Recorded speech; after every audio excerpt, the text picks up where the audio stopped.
కనీసం మంగళసూత్రాలైన బంగారం ఉండాలని చెప్పి శాస్త్రం చెబుతుంటుంది మనకి ఆడవాళ్ళకి.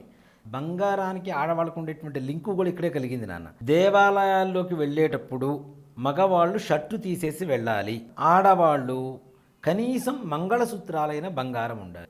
దేవాలయంలో విగ్రహ ప్రతిష్ఠ చేసే సమయంలో ప్రతిష్ఠ చేసే ముందుగానే ముహూర్తానికి పెట్టేది విగ్రహం కాదు, యంత్రం పెడతారు.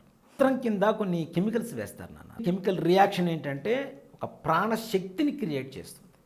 ప్రాణశక్తి ఉంటుంది కాబట్టి యంత్రాన్ని పెట్టినప్పుడు యంత్రానికి ప్రాణం వస్తుంది, యంత్రంలో ఉండేటువంటి మంత్రాలకి శక్తి వస్తుంది, ఆ యంత్రాన్ని విగ్రహం తాగుతుంది కాబట్టి విగ్రహంలో కళ పెరుగుతూ ఉంటుంది. గర్భాలయం అంటే ఎట్లా ఉంటుంది నాన్న, ఒకటే ద్వారం.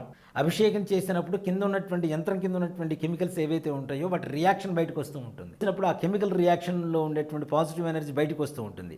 బయటకు వచ్చినప్పుడు దేవాలయానికి ఎందుకు వెళ్ళాలి అంటే, మగవాళ్ళు అయితే షర్ట్ తీసేస్తాం కాబట్టి పాజిటివ్ ఎనర్జీ డైరెక్ట్ వాళ్ళ శరీరంలోకి వస్తుంది.